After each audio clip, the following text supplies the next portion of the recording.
Hi YouTube, my name is Tom and I am a prepper. I have been prepping for over 4 years now. I've decided to come onto YouTube to make videos because a number of my followers have, well, persuaded me to come onto YouTube. I'm prepping for a number of disasters which could change the world as we know it. One is usually the main point what everyone preps for, which is nuclear war or something very similar, such as biological war. Um, Whereas I'm prepping for other things also, such as natural disasters or a new outbreak of plague. My speciality in prepping, if you haven't already guessed, is healthcare. And my videos, what I'll be uploading, are how to survive a disaster, different types of disasters or outbreaks, using different healthcare techniques. There are thousands and thousands of videos on the internet and there are thousands of blogs and forums to look at of what to have in your bug out bag and how to survive in the wild, such as making fires, etc. But there isn't many that explain how to survive medically, whether it's yourself or if you are unfortunately in a situation where you need to provide emergency tactical healthcare to somebody else. It could be your family member, it could be a friend, it could be a stranger. Also, I'm going to explain in this video what are the benefits and what are the disadvantages of knowing healthcare in a survival situation. But at the moment, I'm just going to talk a little bit about what you should have in a emergency medical kit or your first aid kit if you are planning to bug out to a different location, if you're planning to go into the forest, or if you have a bunker, etc., or decide to make your house into a fortress. There are different types of kits you will need, and I will go through each one what you need and why. Okay, so as you know, when you are prepping, you always need some sort or some form of medical treatment to look after yourself or to look after somebody else.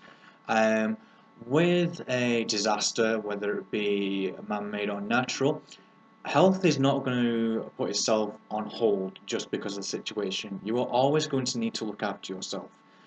Me personally, this is the #1 priority. I have a lot of different things for me to survive in different locations. I have my bug out place, I have my underground shelter, etc. However, the main priority for me is healthcare. My emergency trauma kit is this. This is a paramedic style bag. If you live in America or something very similar, you would have seen these. Paramedics carry these on scene. This contains absolutely everything and more to look after yourself and to look after others for up to 2 years, maybe longer. What I'm going to do is I'm going to go through this and show you what I have and explain why I have such a large kit. A lot of you will be thinking it's not ideal for me to bug out with, to run around with a luminous orange first aid kit, trauma kit, but I'll explain why. Okay, so in one side of my kit I have two little pockets and I have the main kit in the middle. On one side I have this. This is what most of you will have or hopefully have in your bug out bag. This is a general first aid kit. It contains plasters, it contains absolutely everything you need for general first aid. It has a few other various bits in there which I can't actually remember what I have, which is a good thing. But you have a pocket resuscitation mask, so if you need to perform CPR on somebody, this will help you to stop bodily fluids connecting with you. There are various other things in here also, such as foil blankets, plasters, band-aids, gloves, and I have splints in mine. If you don't know what a splint is, if you break your arm or break your leg and it's offset to the side, you put a splint on it. It's a wire. You may have heard of an SAM splint or a SAM splint. And what it does is it supports. It's a temporary plaster cast, so you can maneuver around without actually damaging your arm any further. What else I also have in here are various size airways. I wouldn't recommend you buying these or using these unless you were trained to use them. They are very, very effective when performing CPR because they completely open up the airway. But they can be dangerous, sometimes lethal if they are applied or put into the mouth on the airway incorrectly. I also have burn kits in there in case you burn yourself with nuclear war, of course. And I have things for diabetic people such as sugar. I'm not personally diabetic and I don't know anyone that's diabetic, I don't think. But I have it anyway just in case. If you're diabetic, then you know you will have a high sugar or a low sugar count. This is for when you have low sugar count. There is lots and lots of sugar in this. So even though I'm not diabetic, if I have not eaten for 2 days, this will keep me going for another day at least, maybe two. So it's always good to have something like that in your kit, in your first aid kit. So and in the same pocket with the first aid kit that I also have some medications. These are antibiotics. I'm going to go through some different antibiotics that you may want to carry and what their uses are and a rough dosage of how to use these antibiotics. Do not take my word for if I say 500 mg, do not prescribe yourself 500 mg of antibiotic because it does depend on the situation and it depends on the person. Whether you're an adult, a child, an elder, it depends on your current health conditions. These are just guidelines in case you were ever in this situation. The first antibiotic is amoxicillin. You would have heard of it. You would have definitely heard of it if you've had gonorrhea. It's also used for pneumonia, bronchitis. In extreme circumstances, you can use amoxicillin for viruses or infections in the nose, the mouth, and the throat. But I wouldn't recommend using it unless it's absolutely vital, if you think it's going to get worse and progressing to something more. The reason for this is because if you are in a survival situation, antibiotics are the only thing that will help you survive because there's going to be no more medication. So you don't become intolerant to antibiotic. Amoxicillin, the dosage is 500 mg per tablet once a day for 7 days. This is the general guideline of what I will give you. Again, it does depend if it's a child. If it's a child, you may want to half it to 250.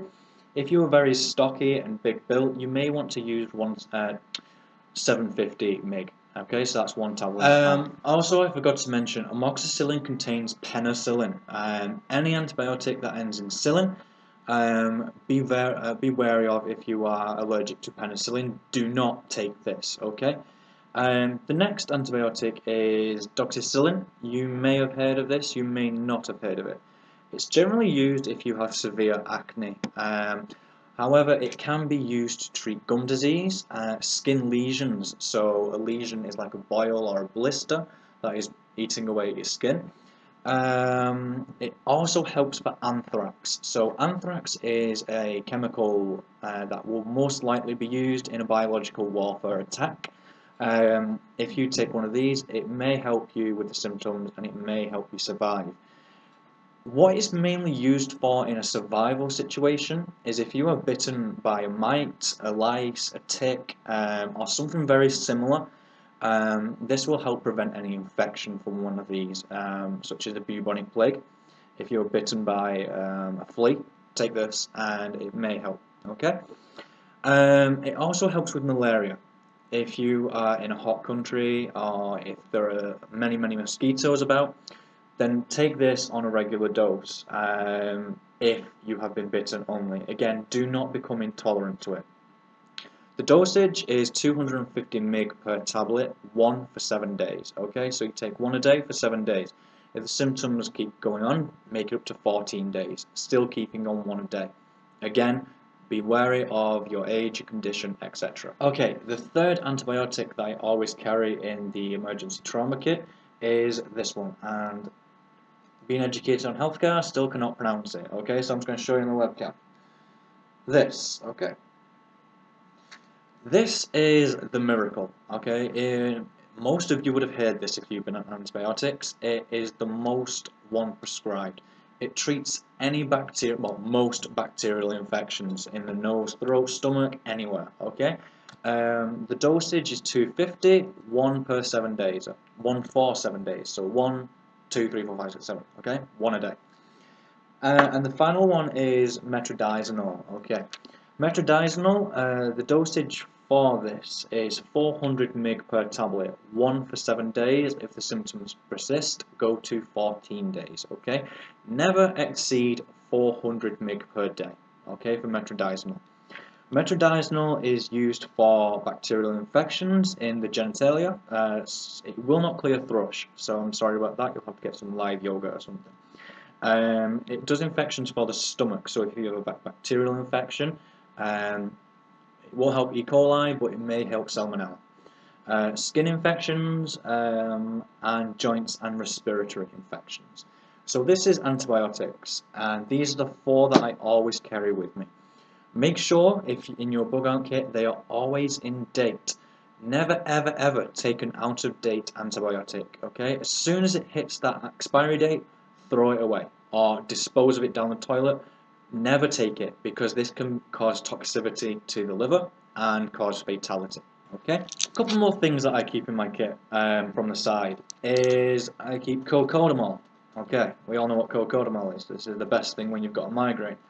This is also the best thing to have, no matter what. Being realistic, you are going to injure yourself. You can prepare and do as many drills as you like. However, when the time comes when shit hits the fan, you're going to be rushing around and you're going to be panicking. You're going to have adrenaline. So you are going to injure yourself. Always have cocodamol. Make sure you're not allergic to it. Make sure nobody else is allergic to it before you take it. Okay?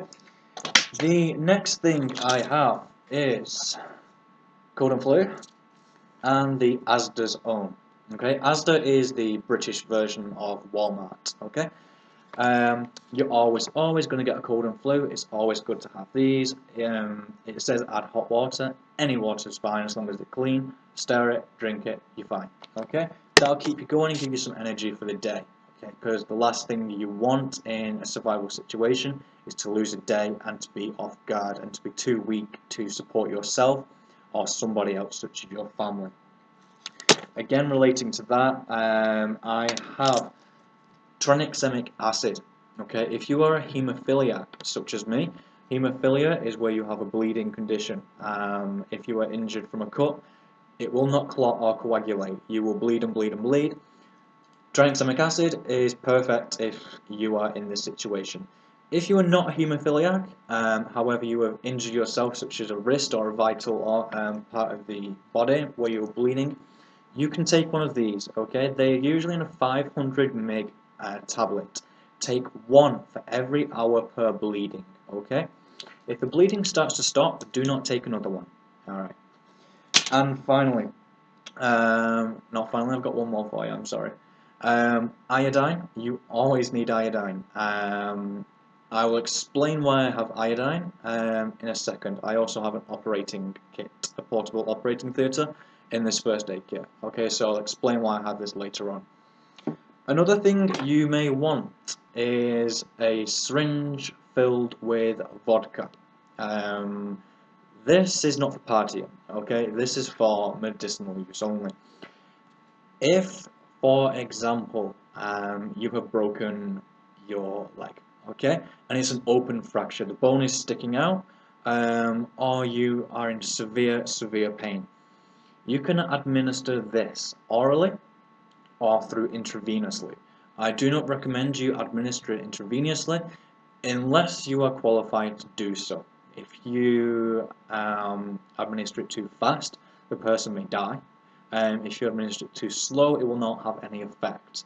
Okay, the rate for this, this is a 10 ml syringe. You want to administer 0.1 ml per 2 minutes, okay, through an intravenous. If you're taking it orally, just take it as a shot, okay?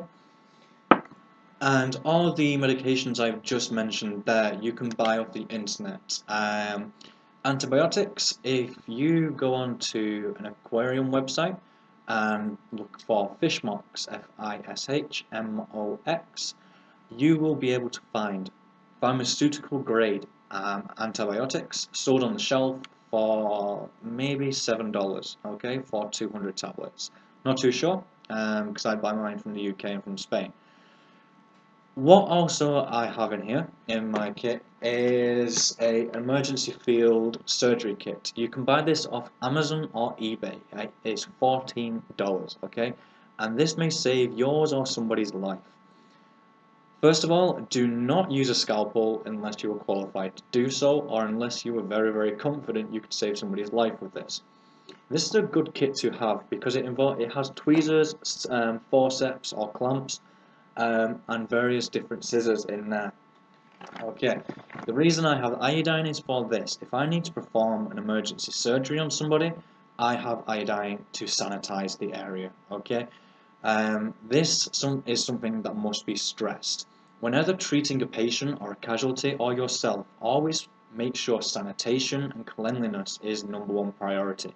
Do not go near anybody or a wound or anything without wearing the correct gloves or the correct mask, etc. Okay, so that is pretty much most of the kit that you need to know about at this stage. In further videos I'll be talking about more equipment in there and how to use it.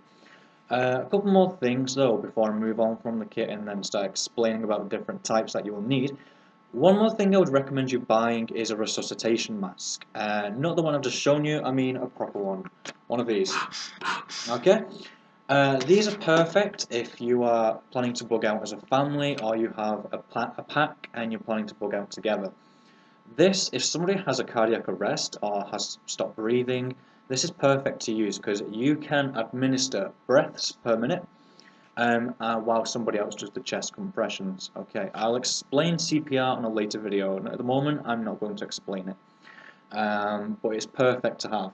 In the rest of the kit I have just general first aid stuff and stuff you would tend to find in a technician's kit, such as bandages, dressings, surgical stuff, surgical gloves. But now I'm going to go on and explain about the different kits that apply to you. Okay, this is for me only, and I'll explain why I have this kit. The reason I have this kit, and such a huge kit, is because if shit was to hit the fan, I plan to bug out alone or with my partner. However, we live so far away, so it may not be the solution. This may not go to plan.